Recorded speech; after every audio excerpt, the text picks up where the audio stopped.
blocks is absolutely baffling.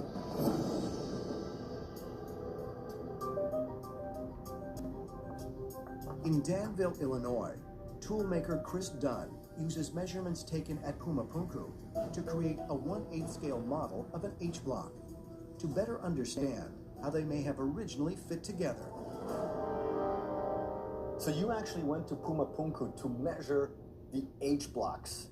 What was your conclusion? What did you find? For me, it was important to find out what the measurements were. What I found was that the internal cavities were not parallel to each other. And by internal cavities, you're referring to these two parts right here, right? Exactly. These two surfaces right here, both top and bottom, they are smaller at the front than they are at the back. Essentially suggesting a dovetail. Creating a dovetail. Why do you think a dovetail shape was carved or used? Really, if we look at the way we have used dovetails, we use them for mechanical purposes, to hold things together. So essentially what I'm saying is that they were using these H-blocks for a mechanical purpose, probably to hold hinges for a door. To test his theory, Dunn created a door hinge that would connect to a small-scale model H-block. So if we put this together, we put the one in the bottom, like so, one in the top part, like so, and then this piece fits in there, put a hinge pin in it, and there you have your hinge. I mean, it's absolutely spectacular. And of course, the most fascinating question is, what tools were used 5,000 years ago? Because something very sophisticated was used, and not chicken bones.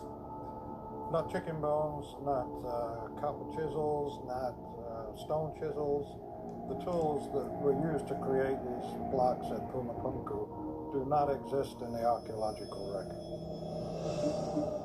According to Dunn, the H-blocks may have been used to mount hinges for a massive door, perhaps for one of the largest temple complexes in the ancient world. It's a spectacular discovery that Chris Dunn made.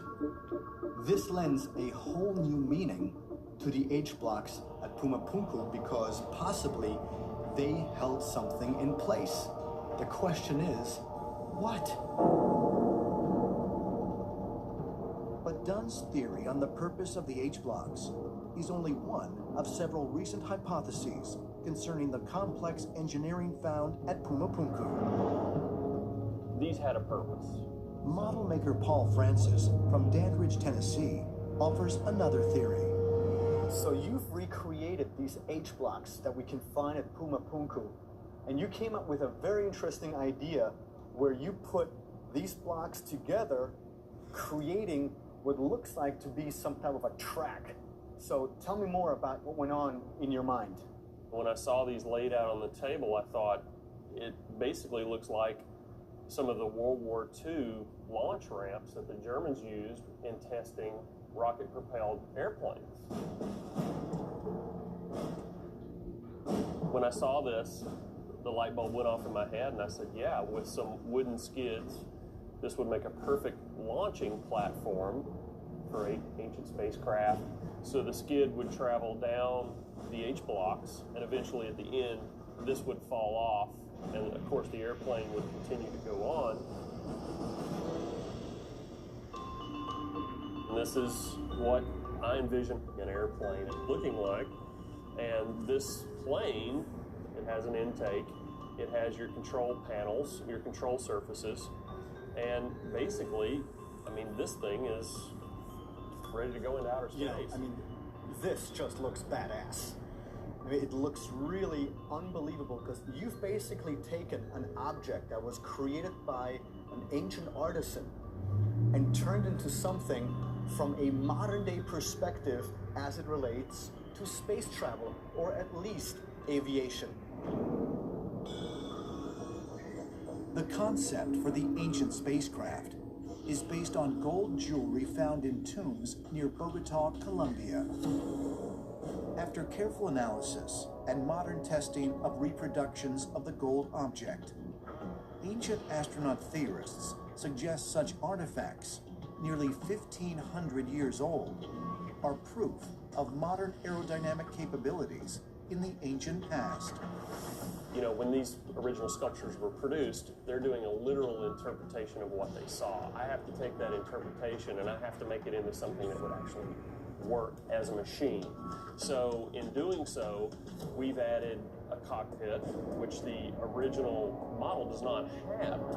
Also, there are two small bumps on the back of the original sculpture, which to me indicate rocket thrusters. You have this cone-shaped piece, which could have been an intake that this person saw. And we know that these objects truly fly. We know that because these experiments have been done before, and they were experiments that were repeatable, meaning they satisfy the scientific method. And so your idea of using the H-blocks as a type of a launching ramp, to me, is ingenious. I've never heard it before, and it's always great to explore new ideas in this field. Might the H-blocks at Pumapunku really have been used as launch ramps for alien spacecraft? If so, what happened to these massive, seemingly indestructible structures?